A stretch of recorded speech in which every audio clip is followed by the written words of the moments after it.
Hi everybody, thank you so much for tuning in. My name is Dan Pardo, and this is big episode 30 of Pardo's Turn. 30 rocks! My weekly Wednesday web series where I analyze a classic show tune from a music director's point of view, and with the help of a special guest, perhaps shed some light on what makes the gems of our musical theater canon so great. Today I am happy to welcome on one of the hardest working men in musical theater, my friend Jeff Williams, who has been up with me at Goodspeed since the middle of November, Connecticut Christmas caroling. Jeff's been seen on Broadway in The Music Man, The Pirate Queen, Chitty Chitty Bang Bang. He toured with the Will Rogers Follies and has done countless work regionally, off-Broadway, and for film and TV guest spots. Together, we will be performing Double Talk from City of Angels, Larry Gelbart's film noir musical with a score by Cy Coleman and David Zippel. For jazz enthusiasts, there's no better Broadway show than City of Angels. While so-called jazzy chords are fairly ubiquitous throughout musical theater, never before or since has jazz been presented in such an authentic, unfiltered form. The story centers on a crime novelist, Stein, optioning one of his books for the screen, and the drama that unfolds for his alter ego, Stone, and for himself as Stein navigates both his fraught marriage and the politics of Hollywood. That lack of candor is brought to life in Double Talk, which gets passed around by nearly every central character, both real and fictitious, until sung in full by Stein. It's a clever way musically of setting up the dominoes and establishing the relationships between the characters. We learn quickly that the femme fatale is lying to the private eye and vice versa. In real life, the director, Buddy, is lying to the screenwriter, and Stein is lying to himself. The song, like Life in Hollywood, is fast, slick, and not for the faint of heart. The accompaniment doesn't support the singer, but rather leaves him out in the open and then comments on what he's saying. The first lyric, "This job is not to be believed, and I cannot believe my luck," is sung with gratitude and hope, but the cynical brass sting suggests that perhaps his situation is in fact too good to be true.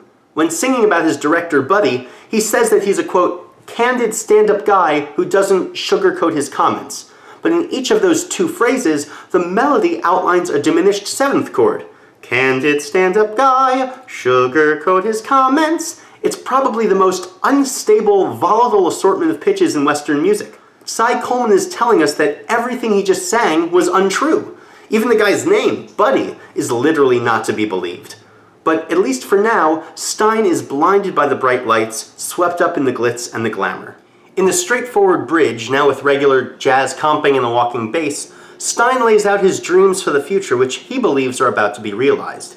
And while the prospect of seeing his book on the screen with his wife by his side, and his name in a frame by himself seems logical, even inevitable at this point in time, he'll find out soon enough that Hollywood has a funny way of turning things around. The last A section is an extension of what we heard before. I just want to isolate one line, again sung in reference to Buddy, the director, who skips the double talk and lets you know exactly what he's thinking about you.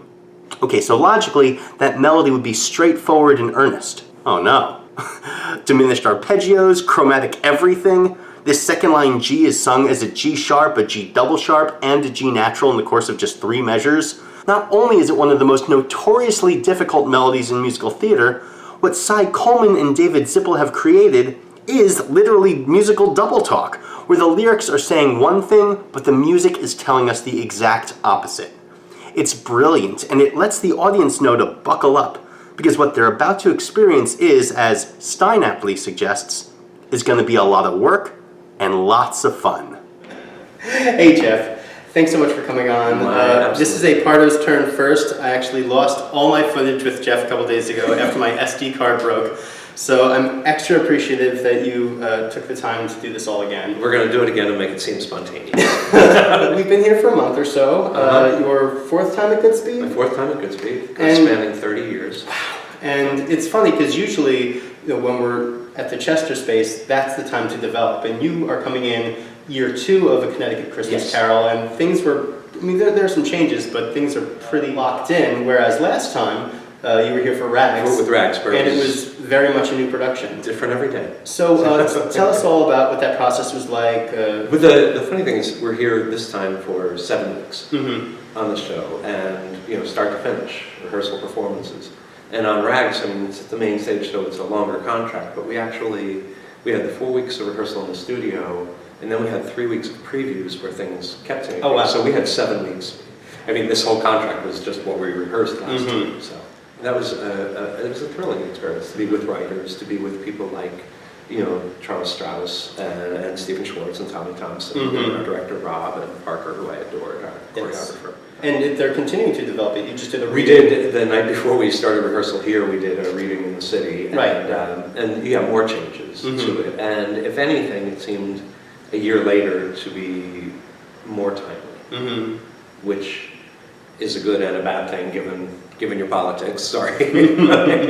But it seemed a little more almost ripped from the headlines this time around. So in your career, you've had the opportunity to work alongside many kind of big-name creators and directors. I have. So, including Cy Coleman, who Cy, yes. that we're doing Double Talk from City of Angels.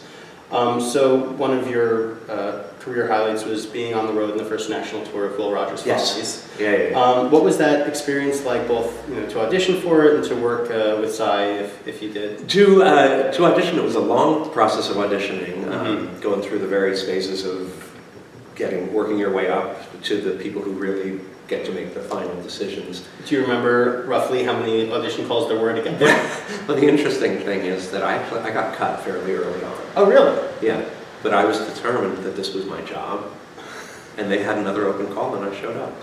Oh, wow. And like weeks or months later or something? Yeah, and I went in. And there is always hope. If you want it, just keep going. And then the second time, it just kind of clicked a little better, and they kept bringing me in until we got to sort of the big last few days in the city. We were on stage at the Palace. Oh, wow. And with the guys, we went through the dancing on the giant staircase, and then they formed quartets, because we had to sing the end of the first act, and they formed this quartet, and over again, plug this person in, take that person out. But and that's where Tommy Tune was out on tour with Bye Bye Birdie, so he wasn't in there, but everybody else was, and Cy Coleman was very involved that day with sort of plugging the voices in and getting the sound that he wanted.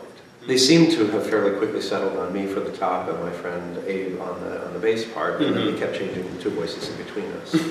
So we sang the end of the first act of Will Rogers until our throats bled. Let's just take a second to talk about Cy. The more I delve into his work, the more impressed I am by it. You take a look at Will Rogers Follies, which was, what, like 92? 91, yeah. And City of Angels is 89, 90. Two back-to-back Tony wins for him, with two scores that couldn't sound more unlike each other. Absolutely. And the more you look at his work, from On the 20th Century to Barnum to Sweet Charity. And then you get at the very end the Life, which is, again, in a completely different style. Getting to work with him, did you sense that he lived in one of those places more than the others? Or I think, from what I do know, and some of his stuff, he had written Sinatra for Sinatra and all that. And I think that the City of Angels sound might be. This is just speculation, but I think that might be close to the authentic. Yeah, well, I mean, it's such an authentic score. It's a hard genre to fake. In musical theater, as a music director, as a player, you kind of put on a lot of different stylistic hats, and you can kind of fake your way through a number of them. But it takes someone special to really get those voicings, to really get the style that rings true. And you turn on the cast recording, and from those first 4 bars, it's like, this is something special. This is something that I haven't seen before or since. He had a great ear, and was so specific with us on Will Rogers when he came in, and what he heard and what he needed to hear, and which voices he needed to pull more this way, and the shaping of it. It was pretty incredible to be around him. And you said that you've actually sung I did sing Double Talk for him when it was, they took a show that he had written right before City of Angels called, on Broadway, it's called Welcome to the Club, and it came and went really quickly. And then they did it at the Norma Terrace, where we're doing Christmas Carol, and it was retitled Exactly Like You. Okay. And that's when I got to audition for him again, and he looked at me and he went, Will Rogers. So, so you remembered me. He remembered me, and then after I sang one thing, he asked for something else, and I had been taught in college, never sing a composer's material for the composer unless they specifically request it, because you run risks of them going, well, what are you doing? But I suggested, I said, well, I could do double talk, and he beamed, he lit up. He was thrilled to hear it. I think it's great when people are able to celebrate, the work that they do and they want to listen to it. Absolutely, and he was complimentary at the end, and he said, tough song, well done. It was a thrill to be able to do that for him and get his sort of stamp of approval on that. His job is not to be believed, and I cannot believe my luck. I'm at the literary prime of my life, and I'm about to have the time of my life. Unless I'm easily deceived, the body doesn't tend to sugarcoat its comments. He's alright. Oh, bark, no bite. I have always longed for a chance to be watching a book of my own on the screen. To look up and see stone on the screen would be better than fine. Sit with my wife in a crowd as the credits are shown on the screen. In a frame all alone on the screen, it says screenplay by Stein. We're making movies out of books. They say that Buddy wrote the book. I can't depend on him to give me some lip, but you can trust a guy who shoots from the hip. At you and nothing's how it looks. It's hard to disregard a candid stand-up guy who skips the double talk and lets you know exactly what he's thinking about you. And I can beat the odds and meet his demands, though I'm a stranger in the strangest of lands. This mad adventure I've begun is unlike anything I know. It's gonna be a lot of work and lots of fun and pots of dough.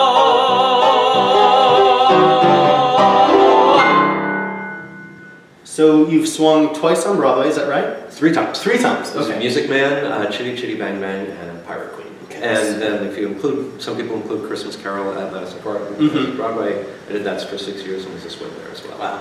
So has that become like one of your trademark asterisks on your... I actually leave that specific thing off my resume. I mean, I just put that I was in the shows because, once people know you do it, and and I do it well. It's a skill I have. It's the way my mind works, and it's something I actually do enjoy. And just for those who aren't aware with the lingo or maybe unclear, a swing is someone who, for most of these roles, were you also in the ensemble? No, or is it no, offstage no. swing? Okay. Offstage swing. So this is someone who isn't in the regular company, who, if an ensemble person drops out, they cover 4, 5, 8 roles, and 18, and they can just go into the ensemble track, and then generally speaking, the ensemble goes to a principal if the principal has to go out. Or something. It was a combination. Like on Music Man, I had 3 principal covers and 4 major ensemble covers, and then in desperate emergency, I went on for a Teenage Dancer, and I was not a teenager. But and I think that speaks to the work ethic that I've seen from you as an actor in general. We met doing one of these kind of 10-minute musical readings, and in conception, it's not something that's going to go anywhere. So it's really just in service of the theater organization, Prospect, and the composers and the writers. Do you like doing a lot of these ground floor? I love it. I love to be in a room where something is being created, and readings in New York. I think I did 7 of them this year. Wow. And it's a lot, and sometimes it's a lot of work, and some of them not so much. But it's always interesting to be in the room with people who are writing, people who are taking in what you do and incorporating it or changing it, and having some sort of contribution to the process. It's very exciting. Have you ever been a part of a reading that's kind of gone on to 2 or 3 stages down the road? Well, I've done some interesting ones. One of the very first times I did an actual reading was the very, very first reading of what became Sideshow. Oh, wow. Okay. And it was called at the time Songs of the Siamese Twins. And it was funny. There were certain things that never changed over the years, certain landmark pieces that stayed with that show forever. But there were many, many things that we worked that were never, ever heard or seen again. If you like this episode as much as I liked doing it twice, then give us a thumbs up, subscribe, share. We'll see you next Wednesday in Pardo's turn. Thanks so much. I have always longed for a chance to be watching a book of my own on the screen. To look up and see stone on the screen would be better than fun.